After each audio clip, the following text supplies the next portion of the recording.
Vamos partir agora para os elementos gráficos, que é a representação de todas essas datas e durações, esses cálculos, de uma forma gráfica mais fácil de entender o planejamento dos tempos e o conceito de linha de base. Mas antes, tem que lembrar alguma coisa importante. Se as datas de início e fim não forem realistas, ou seja, se a consequência de produção da lista, sequenciamento, definição de prazos que geram as datas de início e fim não forem realistas, é improvável que o projeto termine conforme planejado e que, de fato, o seu trabalho seja reconhecido como alguma coisa útil. O cronograma é o resultado em datas de início e fim de todo esse processo de trabalho que foi construído até o momento.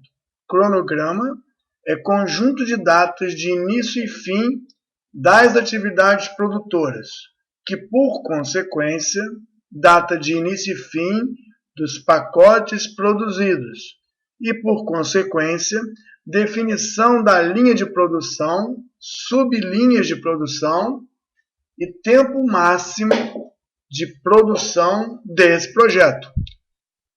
Definição do prazo de projeto e o cronograma, definição das datas de conclusão ou datas parciais do nosso projeto.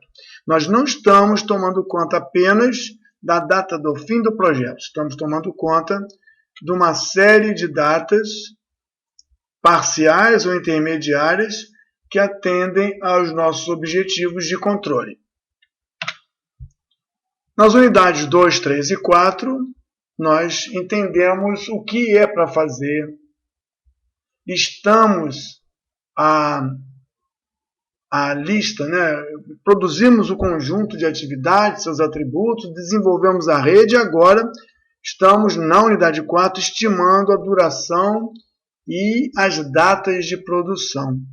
Isso tudo é a base de entrada para o desenvolvimento do cronograma. Porém, na unidade 5 falamos de recursos que produzem as atividades e do calendário dos recursos que produzem as atividades e são os mandatórios dentro de um planejamento maduro. Logo, o desenvolvimento do cronograma não se encerra na unidade 4, ele continua na unidade 5 por causa dos recursos.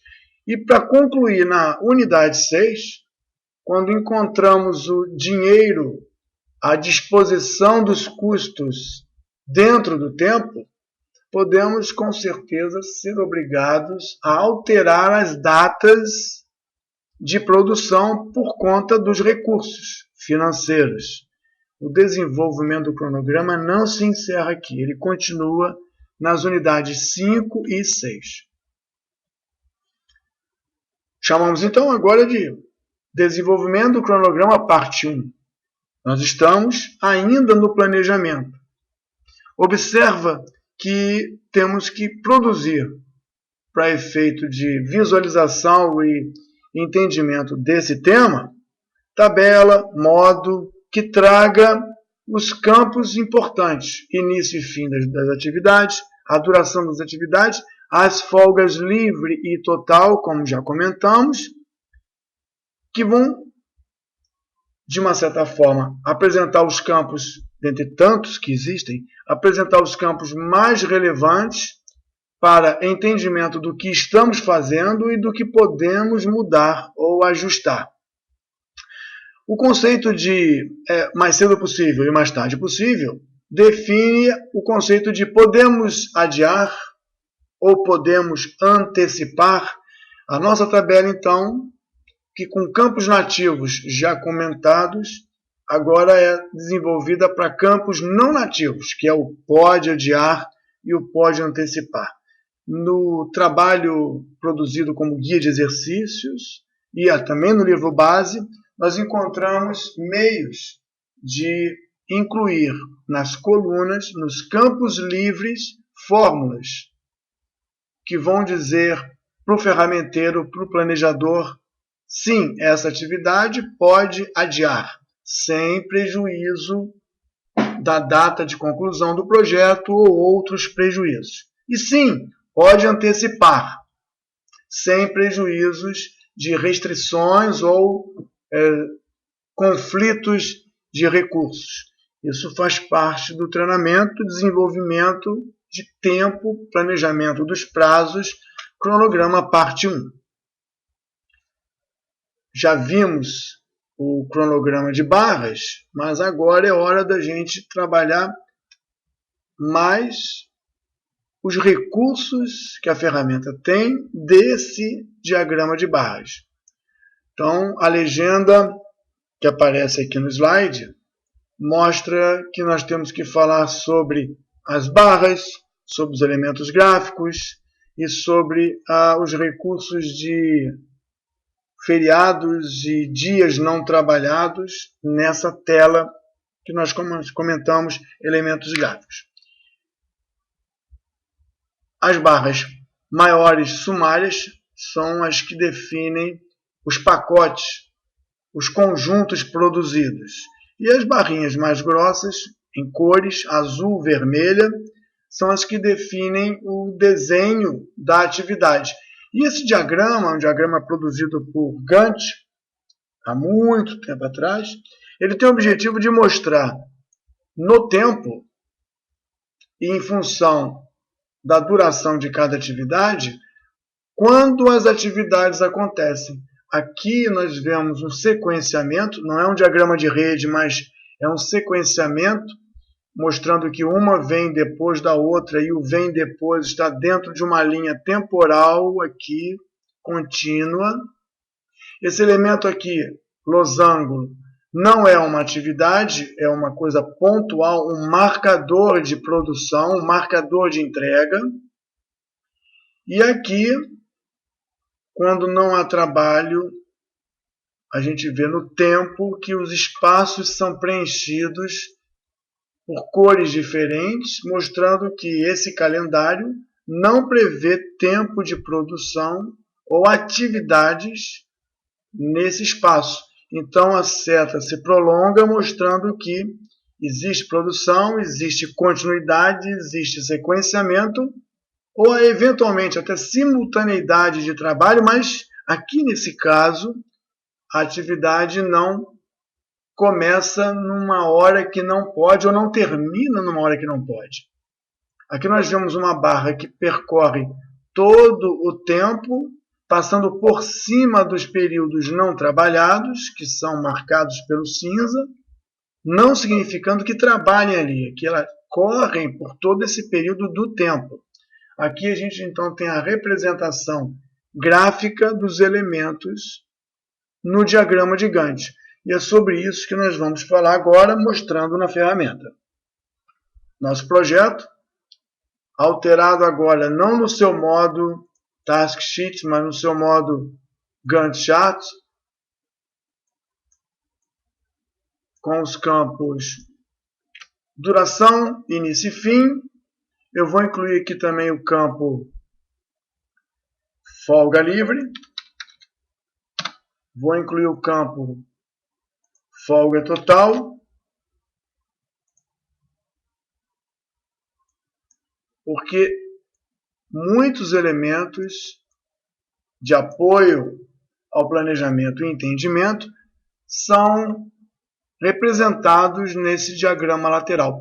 Temos aqui um conjunto de dados, planilha de dados, e temos no lateral direita um desenho que representa as barras, a atividade, o tamanho, a sua duração e a escala de tempo aqui em cima. Vamos falar sobre cada um desses elementos e depois sobre a escala de tempo. Na área branca, nós não estamos vendo os dias não trabalhados, então eu ajusto a escala de tempo de modo que seja possível ver dia a dia. E Saturday e Sunday, eles são sábados e domingos não trabalhados. Da onde vem essa informação? Vem do calendário. Projects, Change Working Time, calendário. Se nós tivéssemos um calendário especial para um mês especial, como já foi falado antes, essas não permissões de trabalho apareceriam na tela. Botão direito na área branca, Layout.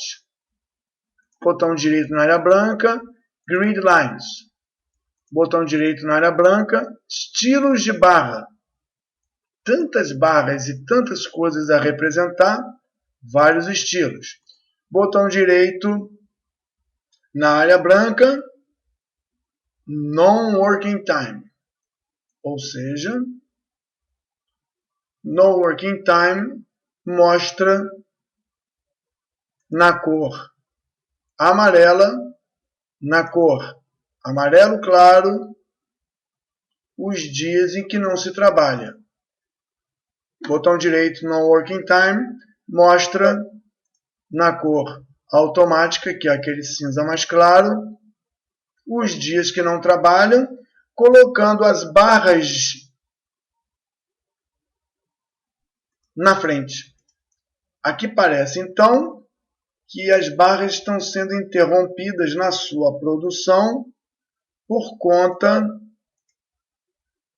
do período de não trabalho. É comum deixar o entendimento behind, ou seja, atrás, e entender que o tempo de vida da atividade é esse no calendário, mas que a produção se faz apenas nas áreas brancas.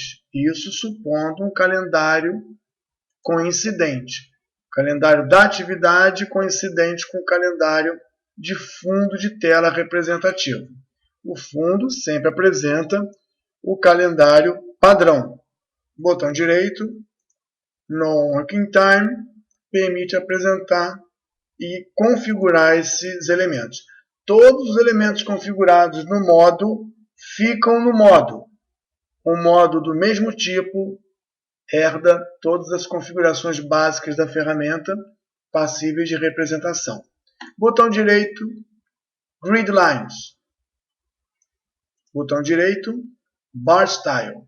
Bar Style é bastante completo e bastante complexo, porque para a atividade Task, e aqui as linhas podem assumir diversos comportamentos, como um marco, como um projeto, como um summary, que é um produto. Aqui, task aparece como uma barra retangular. É claro que, se você for em Format, você pode alterar o conjunto de barras para uma outra visão.